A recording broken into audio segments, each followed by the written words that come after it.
J'ai eu la chance de recevoir Marco Bernard qui vient nous parler de son entreprise et de son hyper-croissance. Ce que je voulais comprendre, c'est comment Marco, qui est à l'intérieur d'une entreprise qui croît à une vitesse grand V, réussit à maîtriser son entreprise et comment il fait pour garder une vie. Donc, je te laisse à cette entrevue et je te souhaite une bonne écoute. Je travaille beaucoup trop. J'en ai trop. Ce n'est vraiment pas assez. Ce n'est pas productif. Je suis fatigué. J'ai perdu tout mon focus. La croissance va trop vite. Du temps, j'en ai pas. Tu es entrepreneur et au début, c'était le rêve, mais aujourd'hui, tu n'as plus de vie. Tu es à la bonne place. Fais voyager ton entreprise, te fera passer d'entrepreneur à chef d'entreprise. Je suis Lucie Bouchard, fondatrice de l'Académie de l'éclosion. Et ici, je vais t'accompagner avec des entrevues, des histoires. Je vais te donner des trucs et astuces. Merci de faire partie de mon univers. Je suis toujours au travail. Je suis fatigué. Je ne m'amuse plus. Je n'ai plus de vie. Je ne suis plus dans ma zone de génie. Et c'est parti. Bonjour Marco, comment vas-tu? Ça va bien ici, toi? Ah, moi, ça va super bien. Écoute, Marco, en fait, je t'ai demandé de faire ce podcast aujourd'hui pour que tu viennes nous raconter un entrepreneur qui a plusieurs entreprises et qui est en pleine hyper-croissance, comment il se sentait avant, pendant et maintenant. Donc, le but de ce podcast-là, c'est vraiment de venir voir dans ton expérience à toi, parce que je sais que tu possèdes plusieurs entreprises depuis plusieurs années, mais parlons de l'entreprise du podcast. C'était quoi ton intention? Comment tu voyais ton rôle avant de partir cette entreprise-là, en fait? M Mon rôle, c'était vraiment, à la base, c'est vraiment que, ça s'est déclenché au moment où j'ai découvert qu'il y avait un potentiel intéressant à développer un podcast pour un entrepreneur. Puis ça, ben, je l'ai réalisé à un certain moment quand, j'avais mis en place un sommet virtuel. Puis, le sommet virtuel, quand j'ai eu à le mettre en ligne, à un certain moment, il y a eu un type qui m'a contacté pendant le sommet virtuel en me disant: «Marco, ce que tu as mis en place, c'est vraiment, vraiment, vraiment hot. Puis, la plateforme que tu utilises pour faire ça, ben j'aurais besoin de ça, moi, pour être capable de faire de l'enseignement de danse folklorique québécoise, mais sur le web». Mmh. Fait que sur le coup, je pensais que c'était une joke. Je pensais que c'était quelqu'un qui m'appelait et qui me faisait une joke. Puis fait que j'ai juste dit au gars: «Ben, rappelle-moi la semaine prochaine parce que là, de toute façon, je suis en plein milieu d'un sommet, fait que je suis pas en mesure de te répondre». Et puis, finalement, il m'a rappelé, puis il y a eu un contrat qui est découlé de ça. Puis ça a été comme le point tournant, le déclic qui a fait en sorte que, OK, tu as un podcast, ça fait 80 épisodes qui est là, ton podcast. Puis là, soudainement, il y a quelqu'un qui te dit qu'il a découvert sur ton podcast que c'est toi qui as fait la plateforme parce que je ne l'avais pas affiché nulle part ailleurs, puis c'était pas un service que j'offrais non plus. Fait qu'il il avait Mmh. pas pu, il avait pas pu trouver ça ailleurs.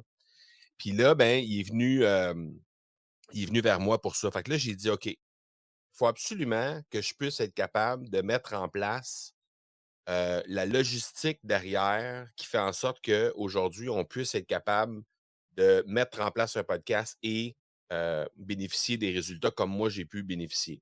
Fait que je me suis vraiment déposé dans un rôle de formateur et de courroie de transmission entre ce qui s'est vraiment passé dans ma réalité à moi, dans mon histoire à Mmh. moi, et de pouvoir transmettre ça le plus rapidement possible à mes clients, mes futurs clients, en fait, les gens qui allaient devenir mes clients.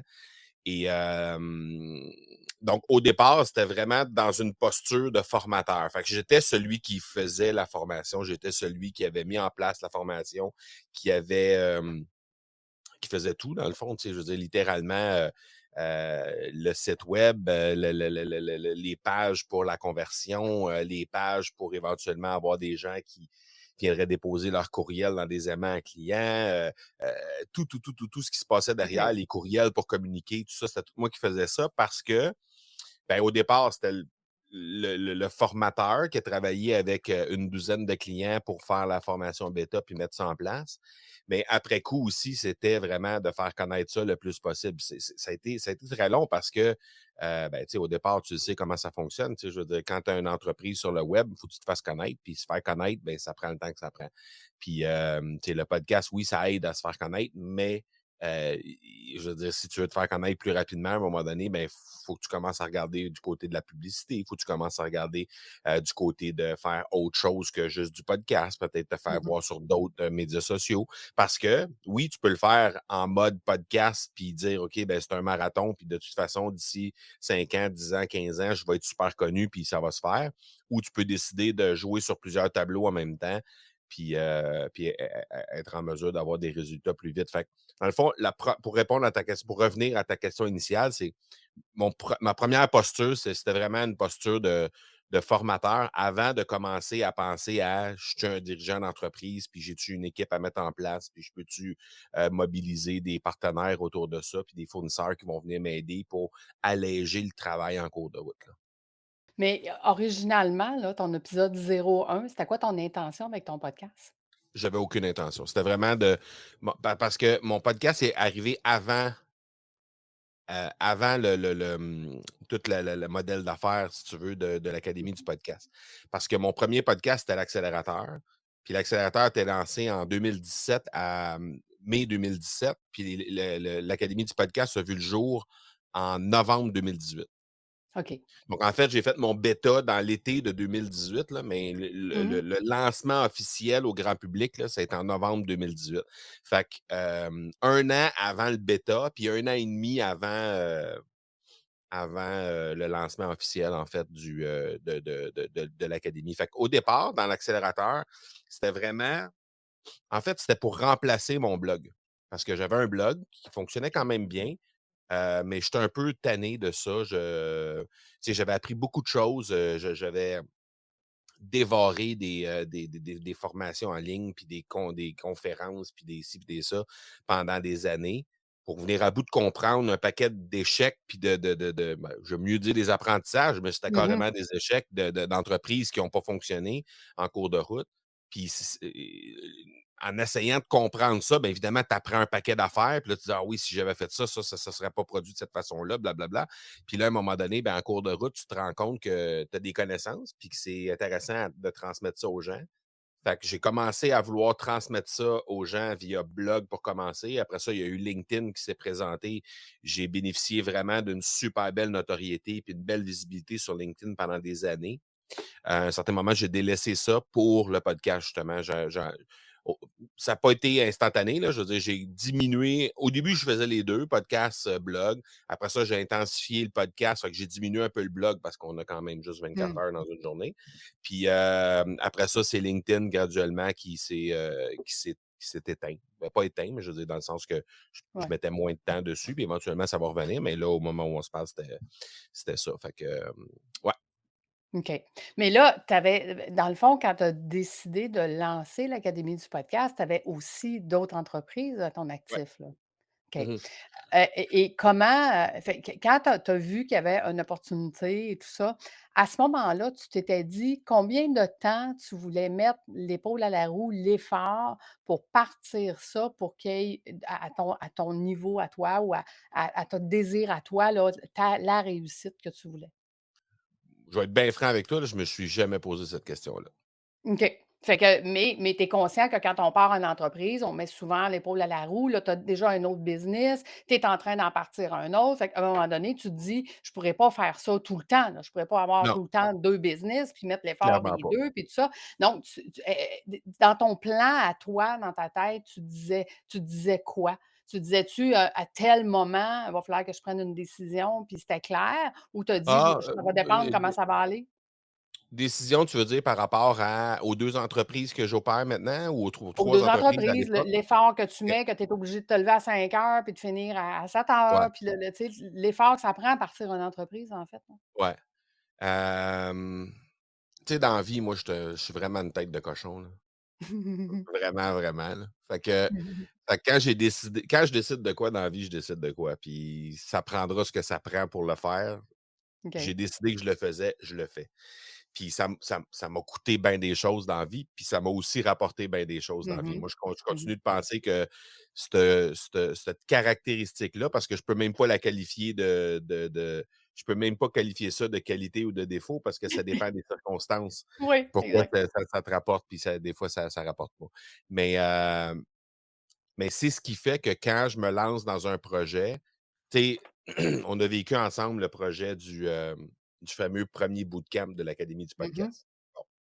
Ce projet-là datait de 2 ans presque. Bon, il y a eu une pandémie, il y a eu Mmh. 2 Mmh. reports, puis là, au troisième report, j'ai dit: «Advienne que pourra, on est 6, on y va à 6, on est 12, on y va à 12, on mangera de l'argent s'il faut, je m'en fous, on le fait». C'était là, ça se faisait, Pourquoi ça fallait. pourquoi tu voulais le faire? Qu'est-ce qui t'appelait dans ce projet-là, mettons? Ben, je voulais vivre ça. Je me disais, c'est sûr et certain que de dévirtualiser la relation client, alors que dans un. Tu sais, nous, dans ce qu'on fait au niveau du podcast, ben, clairement, on est toujours en virtuel.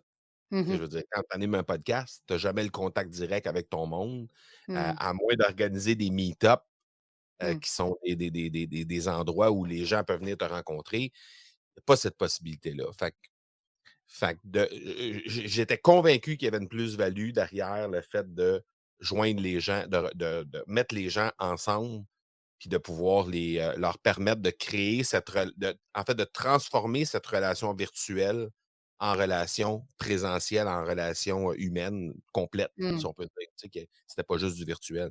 Puis le futur a dit que j'ai eu raison sur ce point-là. Mais où je partais avec cette idée-là, c'est j'ai mangé de l'argent avec ce projet-là, là. Mmh. Mmh. Est-ce que si c'était à refaire aujourd'hui, est-ce que je le referais? C'est sûr que oui. 100 Mmh. fois, je le referais. C'est pas un problème. On l'a refait une deuxième fois, on a encore perdu de l'argent. On en a perdu moins, mais on a encore perdu de l'argent que le deuxième. Est-ce que je le referais le deuxième? Oui. Là, j'ai juste dit à l'équipe, à un moment donné, va falloir juste amener ça à zéro, tu sais. Minimalement, juste amener ça à zéro parce qu'il y a tellement une belle plus-value là-dedans. Puis il y a tellement d'autres choses que juste le point de faire de l'argent avec un projet comme ça, que l'idée, c'est vraiment juste de mettre les gens ensemble puis de leur permettre de créer, puis me permettre aussi de créer une proximité puis une relation réelle avec ces gens-là, que tant que le projet est au moins viable à zéro, ça va être un beau projet qui va faire vivre de façon encore plus, je dirais, spectaculaire l'entreprise qu'on a mis en place. Là, tu pars le fameux projet podcast. Tu as pas d'idée combien de temps que ça va prendre pour mettre de l'effort. Tu vis une pleine croissance, dans le fond, de toutes tes entreprises. Comment il vit ça, Marco Bernard? En fait, pendant que tu posais la question, je réfléchissais parce que tu as dit à un certain moment, tu savais pas combien de temps. Dans les faits, en 2018, quand on a lancé ça, cette entreprise-là, à un moment donné, j'ai fait un voyage avec ma femme. Puis pendant ce voyage-là, on a fait l'inventaire. Tu sais, nous autres, on fait souvent ça. Quand on s'en va en voyage, on fait l'inventaire de tout ce qu'on a en place présentement, là. Tout ce Mmh. qu'on a fait comme nouveau projet, puis ce qu'on a travaillé, les livres qu'on a lus, puis ah, ça serait cool, c'est un projet que j'aimerais faire. Puis, parce que, tu sais, ma femme, c'est une maniaque de Noël. Ma femme, elle capote Ah sur ouais. Noël. Elle, là, c'est quand décembre arrive, premièrement, le 1er décembre, tout est peinturé dans la maison, Noël. Là, il y a un film de Noël à chaque jour qu'il faut Oh, qu'il soit OK, regardé. Puis, OK. ah non, non, non, écoute bien, là, on est dans Oui, oui. Noël des ligues majeures. Fait qu'elle, elle dit, tu sais, par exemple, cette année-là, elle dit: «Ah, moi, j'aimerais ça m'impliquer, tu sais, dans des projets communautaires, tu sais, un sapin, mettons, avec, mobiliser des entreprises pour les enfants pauvres autour de ça, puis blablabla», tu sais. Fait que tout Mmh. ce genre de projet-là, ça naît dans ces voyages-là. OK, Dans notre couple, là, c'est comme ça que ça marche. OK. Puis, cette fois-là, ben, en 2018, quand que l'Académie du podcast était sur le point d'être lancée, dans les cartons. Hem, on s'est clairement rendu compte qu'avec tout ce qu'on avait comme projet, puis ce qu'on voulait faire dans le futur, on n'aurait pas les revenus nécessaires pour être capable de réaliser tout ça. Puis on s'est rendu compte qu'avec le temps qu'on mettait là, puis les 2 enfants qu'on avait à la maison, ben, Chris, on ne pouvait pas mettre plus de temps, là. Tu sais, c'était Ouais. ça qu'on fallait que c'était fait fallait juste qu'on trouve une façon de d'avoir plus de résultats avec Mmh. les mêmes assets, la même énergie qu'on pouvait mettre à l'intérieur du projet. Puis, à ce moment-là, j'ai dit à Brigitte: J'ai dit: «C'est un sacrifice qu'on va avoir à faire pour quelques années». Fait que, tu sais, ça ne se ferait pas en mois, là. Non, J'étais non. clairement conscient que je partais pour une run de plusieurs années. Est-ce que Mmh. c'était 2, 3, 4, je ne sais pas, mais j'étais Mmh. conscient que ça allait prendre ça. Finalement, ça aura pris, je dirais, 2 ans, entre 2 et 3 ans, mettons, là, que Mmh. ça va avoir Mmh. pris pour vraiment asseoir quelque chose de solide, commencer à mettre une équipe en place, puis tout ça, ça aura pris entre 2 et 3 ans. Puis là, je fais juste commencer à sortir de ces habitudes-là, mais on va certainement en reparler plus tard, mais je fais juste Mmh. commencer à sortir des habitudes de ces 2 premières années-là, parce que ce que j'avais dit à ce moment-là, c'est: «On a un sacrifice à faire, je vais être moins présent pour les quelques Mmh. prochaines années. J'espère le moins longtemps possible, mais pour quelques années, assurément, je vais être un peu moins présent. Puis, tu sais, ça se peut que, ben, il va falloir que je me couche plus tôt parce que je veux me lever plus tôt, parce que je veux être capable de travailler un bon 3 heures le matin avant d'aller à l'autre bureau pour faire Mmh. d'autres choses dans mon autre entreprise. Fait que forcément, il faut que, il faut que je me couche pas trop tard si je veux être capable de faire ça le matin. Ça se peut que j'étire un petit peu mes journées, Mmh. avant le souper. Fait que plutôt que finir à 5 puis t'aider avec les devoirs puis tout le kit, ben, peut-être que je vais étirer jusqu'à 5:30, 6. Soit je vais aller me chercher une autre demi-heure, 1 heure là. Fait que souvent, c'était mes épisodes de podcast qui passaient dans cette demi-heure, heure-là. Mmh. Et alors que là, ben, tout a changé là, dans la façon, dans la structure de comment je place mon temps dans un horaire. Tout a changé maintenant à cette heure que, ben, il y a l'équipe qui est là, puis il y a une conscience aussi derrière ça qui a été mis en place. Fait que c'est ça. Ouais. Je te poserai la question, à partir du moment que tu as dit: «OK, là, ça me prend un employé», est-ce que ça faisait déjà un bon bout que, tu runnais tout seul puis tu disais: «Ça a pas de bon sens, il aurait fallu que j'engage avant»? Ou tu l'as engagé au moment que tu as dit, «OK, non, je pense que je suis rendu là»? Ça s'est fait très graduellement, en fait, cette histoire-là, parce que j'avais déjà une collaboratrice qui était avec moi depuis des années dans mes autres entreprises. Puis elle a fait partie de la cohorte bêta, OK. Amélie, pour ne pas la nommer, que tu connais très bien. Mmh. Et puis, donc Amélie, ça faisait des années qu'on collaborait ensemble. Et puis à un certain moment, mais quand j'ai dit: «OK, ben il y a peut-être cette partie-là que je pourrais commencer à déléguer. Il y a peut-être cette partie-là que je pourrais commencer à déléguer», ben Amélie était là, à mes côtés déjà. On OK. travaillait ensemble dans 2 autres entreprises. Fait que ça a été juste une transition très graduelle, très normale, à raison de quelques heures par semaine à quelques dizaines, ben, pas quelques dizaines, mais une dizaine d'heures par semaine, puis Ouais. après ça, ben, une vingtaine d'heures par semaine. Mais ça s'est fait sur un 18 à 24 mois, je dirais, là, OK. cette gradation-là des heures. Fait que ça, tu sais, ça a été vraiment graduel. Puis je pense que c'est une belle façon de faire les choses parce que justement, ça permet de s'assurer qu'on ne dénature pas l'entreprise. Mmh. Parce qu'on a, tu sais, je veux dire, quand c'est une entreprise que tu as lancée toi-même puis que tu es seul dans l'entreprise, ben, tout ce qu'il y a dans l'entreprise, ça a ta couleur. Oui. Puis ça veut pas dire que quelqu'un d'autre qui va arriver va pas réussir à améliorer encore plus que ce que toi tu vas Mmh. faire, mais il reste qu'à la base, c'est ta couleur qui est là. Puis, ben, si tu veux pas dénaturer l'entreprise puis que les clients fassent comme, ben, OK, mais je veux pas, Il est là. où Marco? C'est ça, tu sais. Ben, je pense qu'il faut que ça se fasse, mais il faut que ça se fasse graduellement pour pas justement qu'on ait cette réaction-là de «Il est où Marco?» chez les clients. Puis est-ce que c'est quelque chose que tu trouves difficile justement d'être obligé de lâcher les morceaux au fur et à mesure pour amener une équipe parce que la croissance est là puis que tu peux plus être là, 24 heures sur 24 là? Ben, j'aurais pensé que ça aurait été plus difficile, mais ce qui est entré en ligne de compte à partir du moment où, on a vraiment décidé d'y aller en mode équipe et non pas juste en mode j'ai une collaboratrice qui est là, qui me Mmh. donne une dizaine d'heures par semaine, c'est que, moi, j'ai toujours été un gars de sport. Puis quand j'étais entraîneur au hockey, j'étais le genre d'entraîneur qui donnait énormément de latitude à ses entraîneurs adjoints. OK. Moi, j'avais un adjoint qui était là, on l'a embauché en début de saison. Parfait, on split les tâches. Toi, tu vas t'occuper de telle partie, toi, tu vas t'occuper de telle partie de l'équipe, telle phase de la stratégie de match, tu vas t'occuper de puis quand on arrivait des entraînements, ben, il y avait peut-être, je sais pas, mettons sur 100 minutes dans un entraînement, il y en avait peut-être, 45 que c'était moi qui faisais, puis tout le reste, c'était les 2 ou les 3 adjoints qui avaient chacun leurs 15-20 minutes à faire. Puis tout le monde était impliqué, puis tout le monde puis je voulais même pas voir ce qu'ils faisaient. Je faisais juste en fait, je me déposais dans un rôle d'adjoint, moi, quand c'était eux qui prenaient les rênes. OK. C'était moi qui devenais leur adjoint, puis je les servais. Évidemment qu'on se parlait, puis évidemment Oh oui, qu'on oui. savait c'était quoi le plan, puis tu sais, tout ça, mais, mais j'étais davantage un chef d'orchestre que le gars qui avait le trombone dans les mains. OK. Puis c'était plus ça. Puis ce qui m'empêchait pas de prendre un trombone de temps en temps pour en jouer Mmh puis mh. à Mmh. venir appuyer l'orchestre, tu sais? Fait que c'est cette posture-là qui a pris place à partir du moment où on a pris la décision d'y aller en équipe. Puis, puis la première personne que j'ai embauchée, après évidemment la collaboratrice qu'on a parlé, il y a quelques instants à peine, c'est, justement ma coach en chef.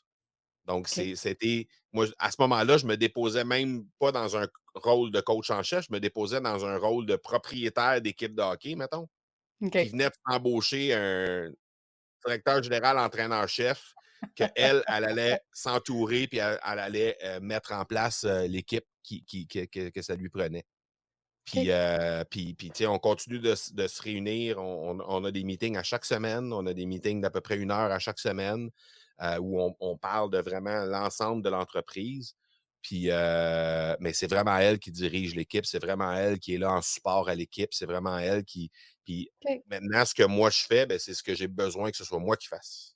OK. Ce qui est tu sais, je veux dire, animer un podcast qui est animé par Marco Bernard, ça peut pas être alias Marco Bernard qui fait ça. Il faut que ce soit moi qui le Non, pas fasse. vraiment.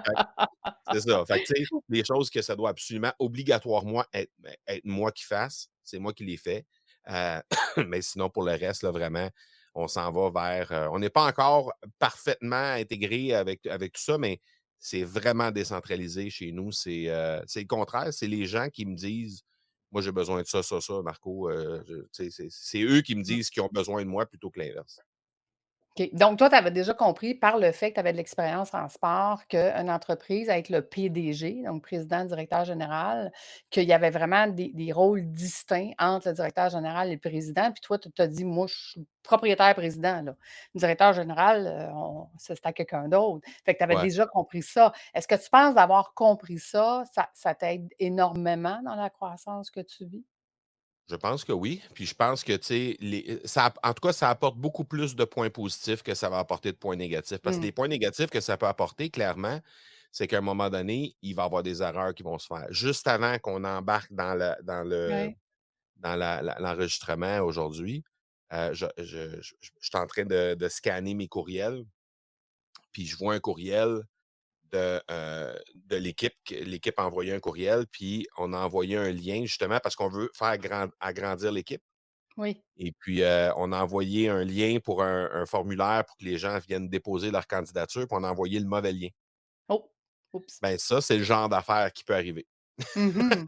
C'est l'exemple parfait d'un genre d'affaire qui peut arriver, puis qu'il faut que tu te détaches de ça. Il faut que tu te dises: «Écoute, regarde, on va accepter qu'il va y avoir des erreurs qui vont être faites. On va accepter que» tu sais, parce que quand tu es seul, là, tu peux faire tes trucs, te double checker, tu peux demander à quelqu'un de te double checker, tu peux tout faire ça, mais c'est toi qui contrôles toute la patente. Mais c'est fou comment ça prend du temps à faire ça. Fait que si tu acceptes de déléguer puis que ce soit les autres qui fassent pour toi, et que ce soit les autres qui au contraire, te mobilisent toi pour les trucs qui ont besoin, mais tu acceptes aussi que ces gens-là vont faire des erreurs. Ça fait partie Qu'est-ce du que tu en penses? Que moi, je dis tout le temps, déléguer en confiance, le rôle du président, c'est de vérifier, vérifier, vérifier. Parce que déléguer, ce n'est pas dans le fait de se débarrasser, hein, de la tâche. C'est vraiment juste de la déléguer à quelqu'un d'autre, mais la responsabilité reste toujours au propriétaire de l'entreprise d'avoir cette vision-là et cette vérification-là de ce qui est fait. Et la question que je te poserais, est-ce que dans la formule que tu as présentement, est-ce que ce système-là de vérification de qu'est-ce qui se fait avant que ça soit send, là, tu sais, avant qu'on pèse. Mmh. Est-ce que pour toi, il est complet? Est-ce qu'il est assez Il est pas complet? complet, il est pas complet, puis il est en processus d'amélioration, clairement. Moi, je pense que c'est davant contrairement à ce que tu viens de dire, moi, je pense que ça appartient peut-être plus au directeur général qu'au président. Moi, je pense que le directeur général va rendre des comptes à son président en disant: Mmh. «Celle-là, on l'a échappé». Et puis la raison pourquoi on l'a échappé, c'est ça, ça, ça, puis pourquoi ça se refera plus, là, c'est ça, Ouais, ça, ça. ouais, c'est ça, Puis, c'est quoi qu'on va tu mettre sais, en donc place, ouais. Ouais, exact. ouais, Fait que pas moi, je pourquoi. pense que ça appartient à ton directeur général ou ta directrice ou Ouais, ouais. ton coach en chef, ou appelons-le comme on voudra, là, de rendre des comptes de ces choses-là. Et puis, mais clairement, je veux dire, le président a la responsabilité. C'est moi qui tu sais, je veux dire, c'est mon oncle qui envoie. Je Ouais, veux c'est dire, ça. c'est pas moi qui l'envoie, mais c'est mon oncle qui envoie. Je veux dire, clairement, ça retombe sur moi, là. C'est la Fait que faute de c'est sûr que Marco. c'est clair, puis c'est correct. Tu sais, je veux dire, je vais jamais me défiler de ça, jamais, jamais, jamais. Non, non, non, je Sauf comprends. que c'est sûr et certain que, il y a quelqu'un qui va en entendre parler, là, ça, c'est sûr. Qu'est-ce qu'on met en place pour plus que ça arrive? Tu sais, parce que des erreurs, Exact, comme tu dis, ça va toujours arriver, mais je pense que le rôle, exact. c'est vraiment de voir, et maintenant là, comment tu planifies justement la croissance du nombre de gens que tu as besoin, la structure que tu as besoin? Parce qu'à la vitesse que ça va vite. Donc, comment tu fais pour le planifier ça, cette croissance-là? Ben, cette planification-là, tu vois, puis ça donne qu'on se rend compte le jour où on décide d'envoyer ce courriel-là. On identifie certains. Ben, bon, d'abord, nous, chez nous, on a comme j'ai dit tantôt, un meeting. Moi, j'ai un meeting avec ma directrice à chaque semaine. Mmh. Puis avec l'équipe, on a 3 meetings par mois. OK. Donc, on a 2 meetings d'abord pour s'assurer qu'on est à une semaine d'intervalle chaque. On a, que les gens ont tout ce qu'ils ont besoin en main pour réaliser les tâches qu'ils ont à faire pendant le mois. Ouais. Fait que s'ils ont besoin de moi, s'ils ont besoin que je leur produise un truc, s'ils ont besoin Mmh. d'une validation, d'une autorisation, d'un numéro de carte de crédit, de whatever, c'est dans ce meeting-là que ça se passe, s'ils ont des besoins. C'est dans ce meeting-là que ça se passe. Fait que ça, on en a 2 comme ça pendant le mois. Puis il y en a un autre meeting qu'on appelle ça le meeting vision. Fait que notre meeting vision, c'est tout le monde de l'équipe qui ont des idées pour faire progresser l'entreprise à court, moyen, long terme. Ils apportent ça dans ce meeting-là, dans lequel on réunit l'ensemble des idées de l'équipe et les miennes. Mmh. Fait que c'est à ce moment-là que je me charge d'informer tout le monde continuellement de la vision, elle s'en va où. Puis, tu sais, c'est pas juste une question, c'est pas juste un meeting trimestriel, puis c'est pas juste un meeting annuel, c'est Mmh. ongoing tout le temps. À chaque mois, on s'assure que tout le monde est bien aligné sur la vision. On sait, bon, on a fait un meeting en début d'année, on a dit 2022, c'est ça nos objectifs, c'est ça qu'on va atteindre. Après ça, ça se décline 12 fois comme ça. Mmh. Puis on va avoir un meeting mi-annuel à l'été aussi. Fait que comme ça, on s'assure qu'on est toujours sur la même track. On s'assure qu'on a toujours le même discours, hein. On veut tou Ouais. on est toujours aligné vers les mêmes objectifs, mais aussi que, disons qu'on voit une opportunité, on dit: «OK, ben, il y a des, je sais pas moi, il y a des prospects là, qui tombent entre 2 chaises, puis ceux-là, ben, potentiellement, ça pourrait nous donner, 3, 4, 5 ventes de plus par mois, mais Mmh. présentement, on n'a pas ce qu'il faut pour servir ces gens-là. Bon, OK, qu'est-ce qu'on peut faire?» Fait que là, on regarde à l'interne, on n'a pas ce qu'il faut, OK, bon, ben, good, on se retourne, puis on va essayer de voir comment on peut. C'est pas quelque chose qu'on tourne en l'espace de quelques semaines. Sauf que quand on a des meetings mensuels comme ça, ben, on Mmh. n'attend pas une année complète avant de mettre de quoi en place, puis on le fait pas Mmh. non plus sur un coup de tête.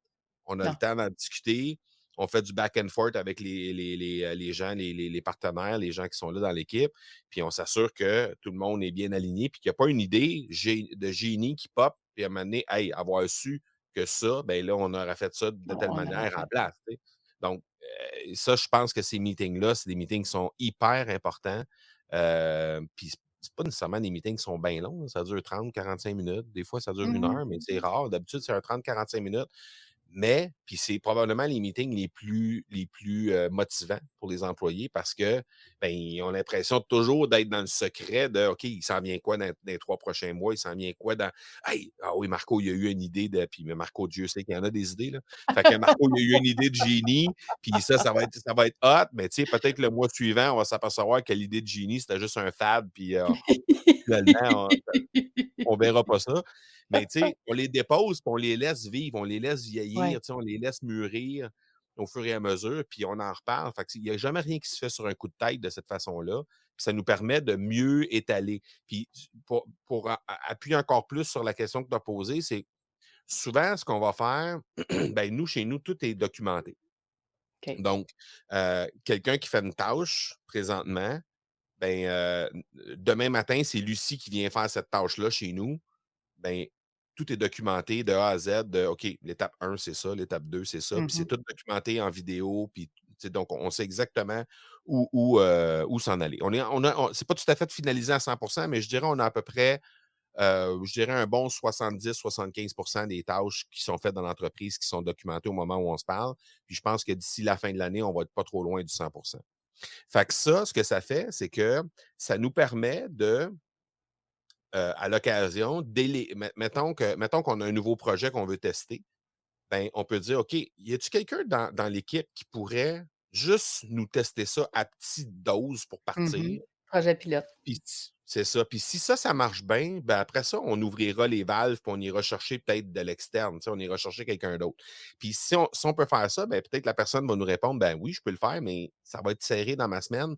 Est-ce qu'il y aurait, mettons, telle partie que telle autre personne dans l'équipe peut récupérer? Moi, ça me permettrait de faire ça. Comme tout est documenté, on peut Mmh.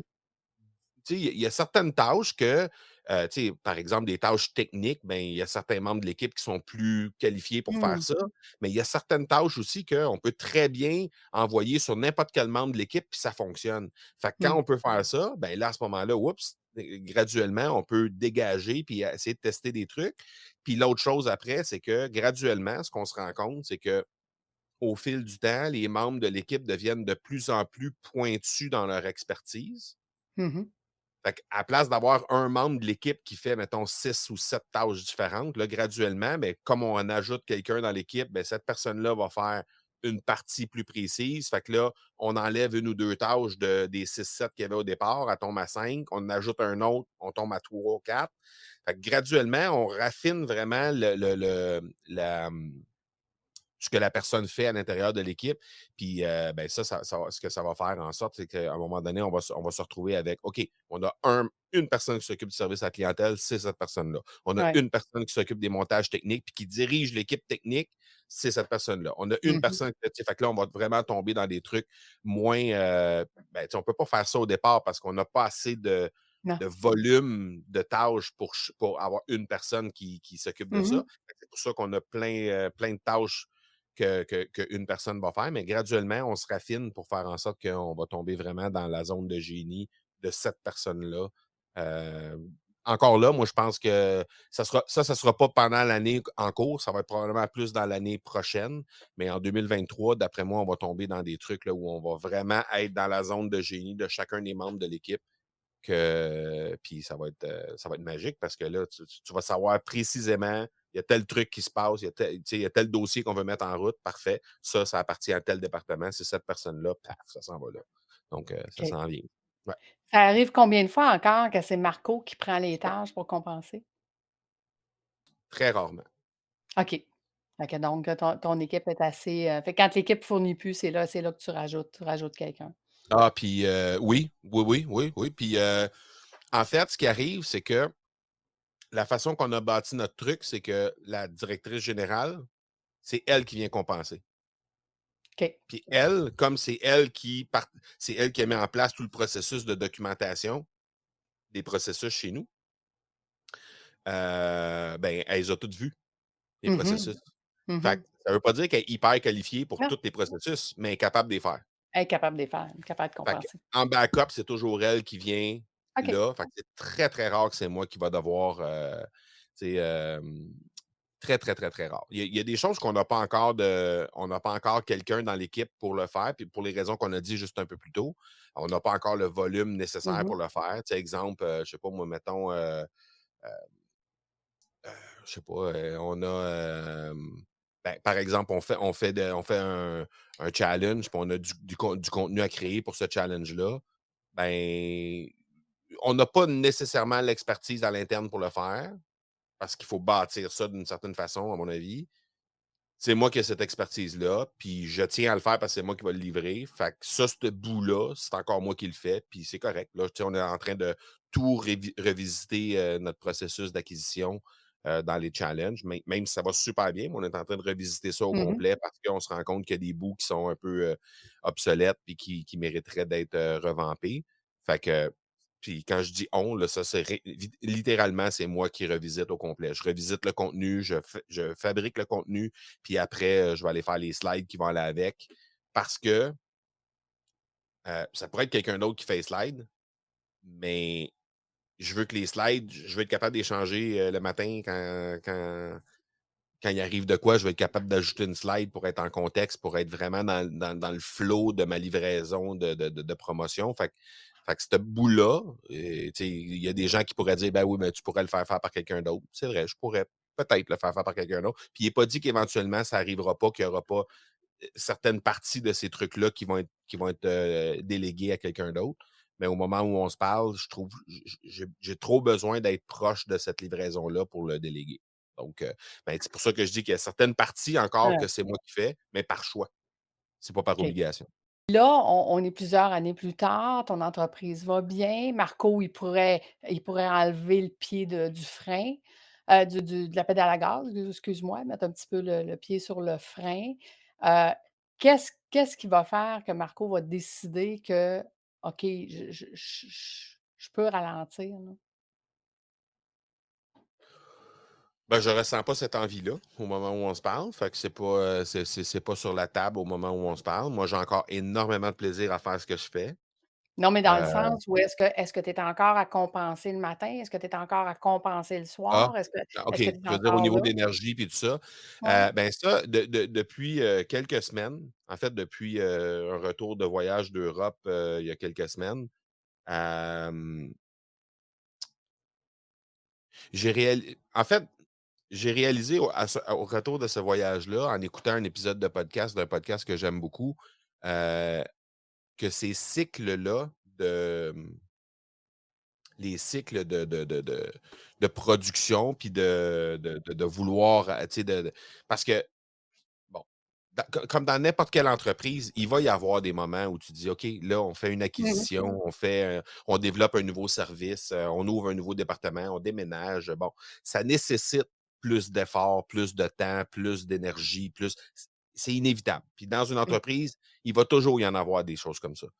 Mais c'est pas vrai qu'il y en a 100 du temps. Mmh. Puis la fâcheuse habitude des entrepreneurs, puis ça, je suis pas tout s moi, je le fais, puis je suis pas tout seul à le faire, ça, je le sais, Mmh. Mmh. c'est de sauter dans: «OK, parfait, on a un peu plus d'efforts à faire parce qu'on développe tel truc». Puis une fois que c'est développé, après 8 semaines, 10 semaines, 12 semaines, on reste dans cette habitude-là on continue de mettre de l'énergie, mais on se trouve d'autres choses, tu sais. «Hey, ça a été bon, on a Nouveau lancé ce projet. projet-là, puis le projet, tu sais, il a un super beau succès, puis tout. Hey, imagine-toi, si je continue, il faut que je me trouve un autre projet, là, faut que je trouve d'autres». Mais tu sais, dans les faits, c'est l'écoute de cet épisode de podcast-là m'a fait réaliser à quel point, heu, quand tu es un bon entrepreneur, puis spécialement quand tu es un créateur de contenu, je pense, mais probablement c'est vrai, je pense, pour tous les entrepreneurs, mais encore plus quand tu crées du contenu. Parce que quand tu crées du contenu, la, l'énergie que tu y mets et la créativité va venir directement de ton niveau d'énergie que tu es prêt à mettre dans le projet. Mmh. Quand tu es pas en forme, puis quand tu as un mood, Mmh. bleu, ben, ton contenu va sonner bleu, puis si c'est ça qui est la base de ton processus d'acquisition, ben, Ça je marchera regrette, pas. mais ça marchera pas. Fait que je me dis, en tant qu'entrepreneur, tu veux être la personne qui, hem, tu veux être la personne qui a le niveau d'énergie le plus élevé dans l'entreprise tout le temps. Mmh. Ça, moi, c'est ce que je pense. Il peut pas avoir quelqu'un d'autre dans l'entreprise qui a un meilleur niveau d'énergie que toi. Puis, ben, ça veut nécessairement dire qu'il faut que tu cultives ça. Il faut que tu cultives ton niveau d'énergie. Puis, fait que c'est pas juste la question de dire: «Est-ce que je peux mettre 30 heures, 50 heures, 72 heures dans une entreprise?» Est-ce que c'est même pas ça. Tu peux, avec un niveau d'énergie qui est adéquat, à mon avis, tu peux créer 20 fois plus en dans le même temps Ah ouais. que si tu pas l'énergie. Fait que depuis ce temps-là, depuis cet épisode-là, ben, j'ai commencé à me lever. Je me suis autorisé 1 heure de plus. Alors, OK. je me lève 1 heure plus tard. Je trouve ça dur parce que j'aime ça créer dans ce moment-là. Ce moment de la journée, heu, c'est un moment qui me que je suis hyper productif. Tu sais, je suis de loin plus productif le matin qu'en après-midi ou que le soir, quand j'ai à créer des trucs. Puis, c'est pour ça que moi, la majorité de mes meetings sont tous l'après-midi. Parce que quand tu es dans un meeting ou quand tu es dans une entrevue, comme on fait présentement, ben, tu vas chercher l'énergie de l'autre personne. Mmh. Puis tu vas te nourrir de ça. Puis dans un Ouais. meeting, tu fais la même chose. Mmh. Alors que quand tu es en mode création, ben, la seule personne qui peut te donner de l'énergie, c'est toi. Puis si tu n'en as Exact. pas, ben, il n'y a pas personne qui va t'en donner. Yep. Fait que c'est pour ça que j'ai tout transféré mes meetings, mes entrevues le plus possible en après-midi pour cette raison-là. Mais c'est ça. Donc, je fais de plus en plus attention à ça, ce niveau d'énergie-là. Ça ne veut pas dire que je ne vais pas retomber éventuellement à ça quand je vais être en période de création intense, Mmh. où je sais que je suis hyper créatif dans ce moment-là. Fait que je vais aller stretcher ma journée dans ce sens-là pour être capable de gagner cette heure-là ou deux que je vais pouvoir être plus productif et plus créatif et plus énergique. Parce que moi, c'est pas un fardeau pour moi me lever à 4 heures, 5 heures le matin, c'est pas un fardeau pour moi. Le problème, c'est qu'en fin de journée, je manque d'énergie. Donc, Mmh. quand je manque de tu sais, faut que je m'autorise à dire: «OK, ben» puis ça, c'est une autre discussion à avoir avec son conjoint, sa conjointe, c'est quand tu es entrepreneur, puis que tu dis: «Ben gars, je vais me lever à 4 à tous les matins parce que je suis hyper productif à ce moment-là». Il faut que le conjoint ou la conjointe comprenne qu'elle est rendue à 7-8 le soir, là, Pas mal fini, là. on est pas mal rendu là, tu sais? Fait On que ira pas jusqu'à 11 là. c'est ça. Fait que, tu sais, ça, c'est un deal à faire avec le conjoint, la conjointe, de dire: «Regarde, c'est ça, tu sais, 8-9 là, maximum pour que les lumières soient fermées, il faut que je dorme parce qu'à 4 ou à 5, je vais être debout demain matin». Fait que Donc papa se couche plus tôt que les enfants, là? non, les enfants sont encore à l'âge de se coucher très tôt, heureusement. Puis on les garde dans un mood de dors plus tôt, puis lève-toi plus tôt. Mes enfants se lèvent à 6-6:30 aussi. Mes enfants, c'est des lève-tôt. Donc, OK. même la fin de semaine, c'est comme ça, aux grandes dames de maman d'ailleurs. Oui, c'est ça. Qui elle est plus une lève-tard, donc OK. Donc elle, ça fait son bonheur finalement que tu vas te coucher de bonne heure, là. Elle peut être créative le soir. elle peut faire ses trucs, ouais, c'est ça. Ben, elle, c'est ses épisodes, puis c'est tous les autres trucs, là, tu sais, mais Ben bref, oui, c'est ça. ben oui, c'est ça. Hem, comment tu vois ça comment tu vois l'Académie du podcast dans 5 ans, mettons? Comment tu te vois toi? Hem, moi, je me vois, puis on est déjà là-dedans, là, on est déjà en train de regarder comment on va, optimiser tout ça. Mais, tu sais, dans la dernière année et demie, je dirais, j'ai réalisé plein de choses avec l'académie, puis plein de choses hyper positives, notamment le fait que moi, j'ai besoin d'être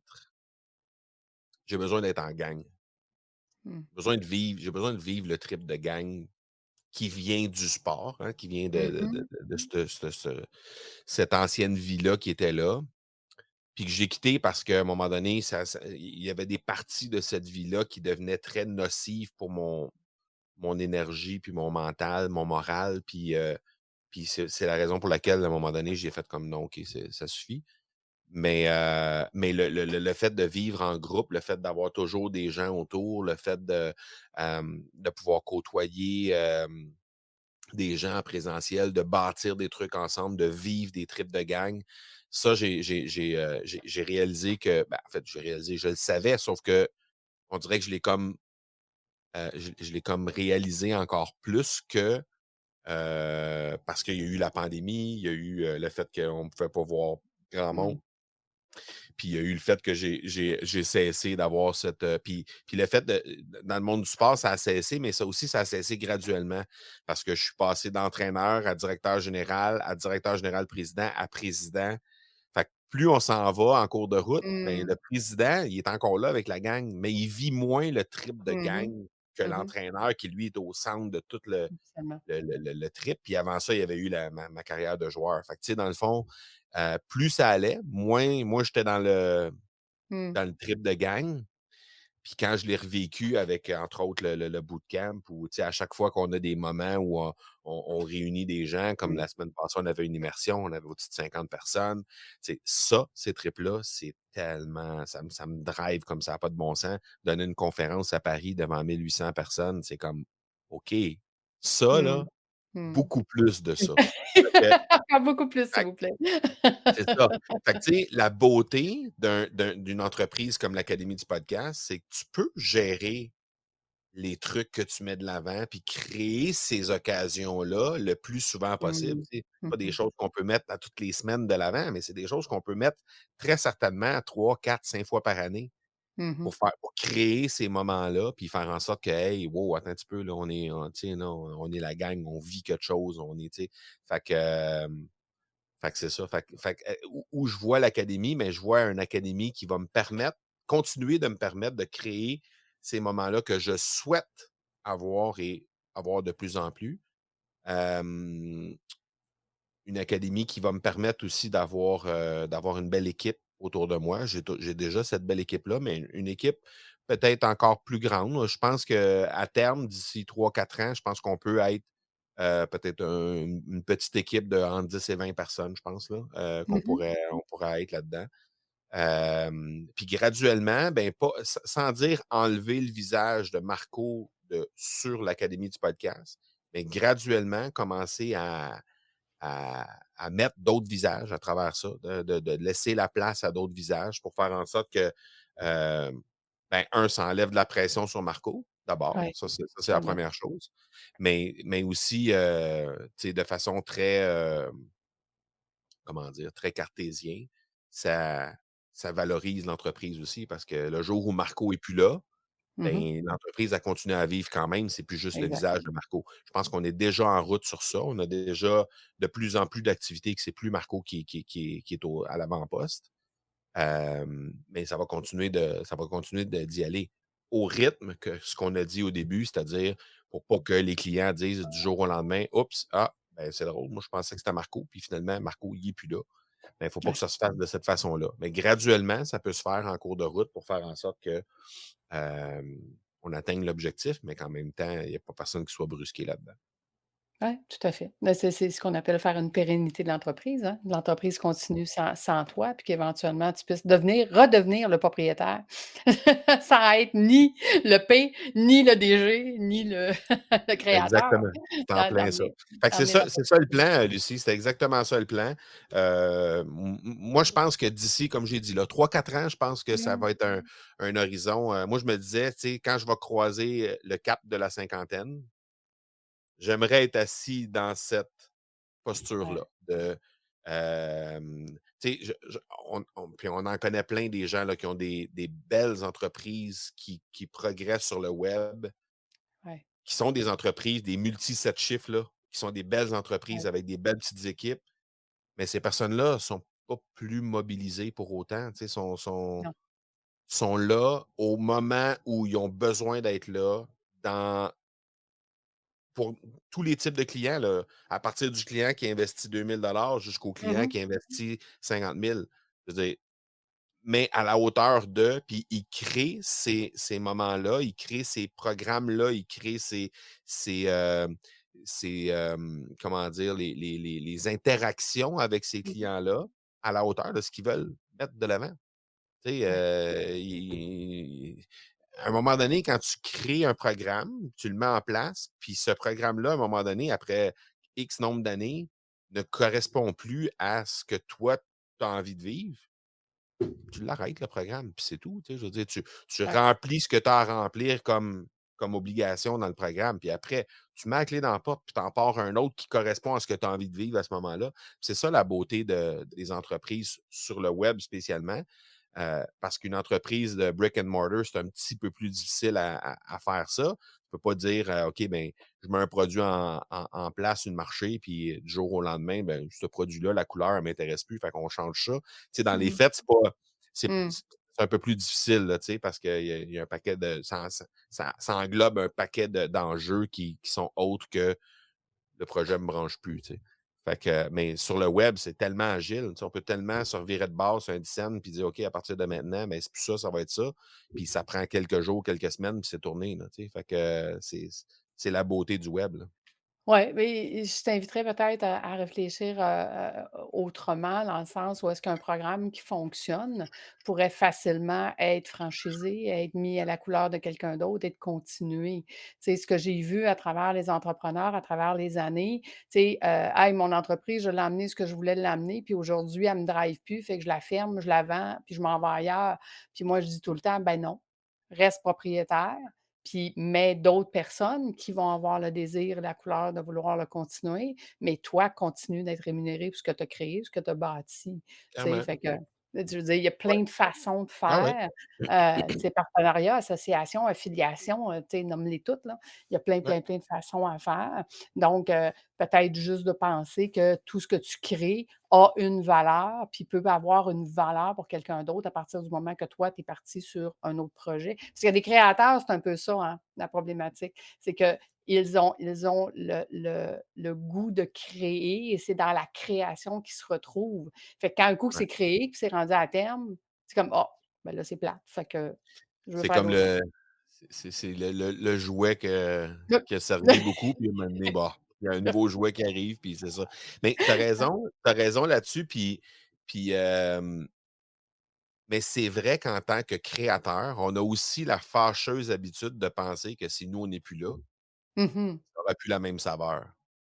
Oui, mais ça peut avoir la même base avec la saveur de quelqu'un d'autre qui, lui, a le goût de relever ce Effectivement, défi-là, puis qui a le goût de effectivement. continuer ça. Fait Ouais. que je te dirais que moi, ce que j'ai vu à travers les 25 Ah dernières ouais. années, c'était des entrepreneurs qui pensaient pas comme ça, puis qui vendaient ou qui fermaient, au lieu de dire: «Ben Mmh. écoute, je vais juste, tu sais, morceler ce morceau-là. Moi, ça me tente plus de m'occuper de ce morceau-là, mais je le conserve, je suis là, je suis le mentor, je suis celui qui» tu sais, parce que des entrepreneurs, il y en a plein, qui ont la volonté, mais qui ont besoin d'aide parce qu'ils ne Ouais. savent pas Ah ouais, comment. Puis tu sais, tu es, clairement. un excellent coach d'affaires, fait que donc c'est pour moi, c'est une logique. Si, tu avais, une chose à donner comme truc ou comme stratégie aux entrepreneurs qui vivent de l'hypercroissance, qu'est-ce que tu leur dirais? Ben, clairement d'oser être, d'oser se challenger dans leur façon de penser. Parce que Mmh. quand tu vis une hypercroissance, forcément, tu es en dehors de ce que tu as l'habitude de vivre. Ouais. Parce que sinon, tu ferais juste ça de l'hypercroissance dans ta vie, chose qui Oui. est peu logique. Fait que clairement, tu es en dehors de ce que tu as l'habitude de vivre et pour avoir, une idée juste de qu'est-ce que qu'est-ce qui s'en vient, puis pour avoir, des fois un 2e regard aussi, je pense que Mmh. définitivement de un d'avoir l'ouverture, de recevoir un regard autre, mais surtout de se dépêcher d'aller se faire accompagner pour cette partie-là. Parce que tu peux tellement t'en aller dans le mur. Écoute, j'avais une discussion pas plus tard que ce matin avec, une entrepreneur qui est une grande entrepreneur au Québec, dans le monde de la mode. Et puis, elle accompagne maintenant, elle fait office de mentor, justement, pour un autre client qui est un client qui a fait affaire avec nous il y a quelques années. Puis, cette personne-là a une entreprise qui fonctionne quand même assez bien, puis qui a une belle marque, une belle Mmh. image de marque, puis ça fonctionne bien. Et puis, mais cette personne-là a fait tellement d'erreurs parce Mmh. que du jour au lendemain, il s'est retrouvé avec une entreprise qui pouvait générer dans les 6 chiffres, Mmh mh. juste en mettant un truc sur le web. C'est quelqu'un qui est très populaire sur le web. Puis là, il dit, OK, je décide de lancer tel Mmh. produit, mettons, puis de façon instantanée, c'était plusieurs centaines de ventes. Fait qu'il y avait énormément de possibilités. Mmh. Puis là, ben, il ne voulait pas se faire accompagner parce qu'il était au début de son parcours. Et lui, il a Mmh mh. vécu une hypercroissance dès le départ, là. Ça a Mmh. commencé, ça a été quelques mois tranquilles, puis après ça, paf, ça s'est mis à exploser. Tu es Il n'a même pas pas voulu se faire entrepreneur accompagner. encore, faut que tu deviennes président, tu sais? Exact. Fait que là est arrivé ce qui est arrivé. Il y a eu, Mmh. situation de OK, on s'en va à l'import, on se plante, on a un importateur c'est-à-dire un exportateur qui nous ship les trucs, puis finalement, c'est tout croche, puis c'était déjà payé. Fait qu'on a mangé 40 000 là. Après ça, on se fait convaincre par un avocat qu'il faut qu'on mette notre image de marque en arrière de ça, puis ça coûte Mmh. 20 000. Paf, un autre 20 000 qui vient de revoler là. Après ça, tu sais, plein d'erreurs, Ouais, coup après coup après coup. Puis là, tu te dis, OK, no wonder pourquoi tu as fait une dépression, man. Ça n'a pas de bon sens. Là, il est absolument. tombé en dépression. Là, il a Mmh. tout viré ça de bord. Il a fini par recommencer à vendre du stock de façon un peu plus Mmh. posée. Après ça, il a eu son premier enfant, il a eu un deuxième enfant, ça a tout viré de bord, puis il avait arrêté de se faire accompagner. Fait que là, ça a tout reviré à l'envers encore. Fait que là, aujourd'hui, tu sais, c'est sa mentor qui m'appelle puis qui me dit, tu sais, il est arrivé telle affaire, puis tu sais, tu le sais à quel point il est rendu, tu sais, plus Mmh. solide qu'il était, puis tout ça.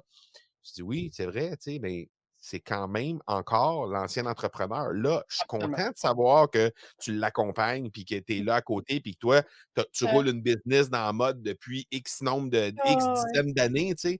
Fait que ça a pas de prix ça, ça a pas de prix. Puis se faire accompagner là, hem, ne serait-ce que pour avoir un deuxième œil sur qu'est-ce qu'on est en train de faire, c'est primordial. Ben, écoute, tu me réconfortes dans mon désir de vouloir être manager pour les entrepreneurs. Je pense que Tu as besoin, je suis clairement, dans tu as besoin. Ouais, je suis dans la bonne voie.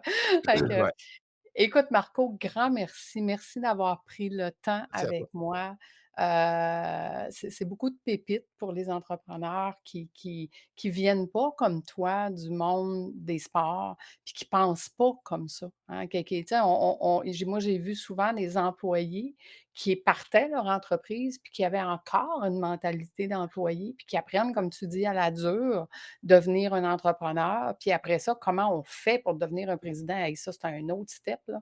C'est Ouais. vraiment fait que c'est vraiment motivant et intéressant de voir ton parcours puis de voir comment tu gères ça. J'ai toujours dit que tu étais un entrepreneur très intelligent et je vois d'où ça vient, l'intelligence de ton bagage, de tes vies Ben antérieures.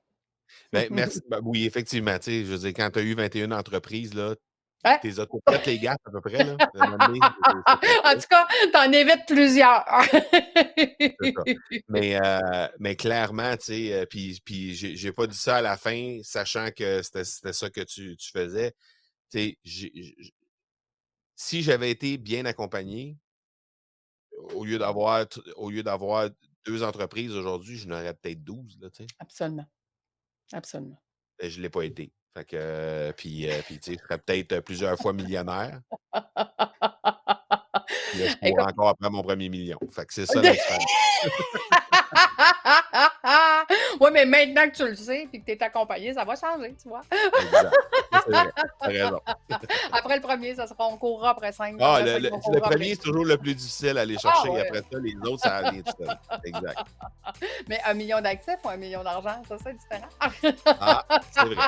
Il y a plein de subtilités à travers ça. Merci Marco.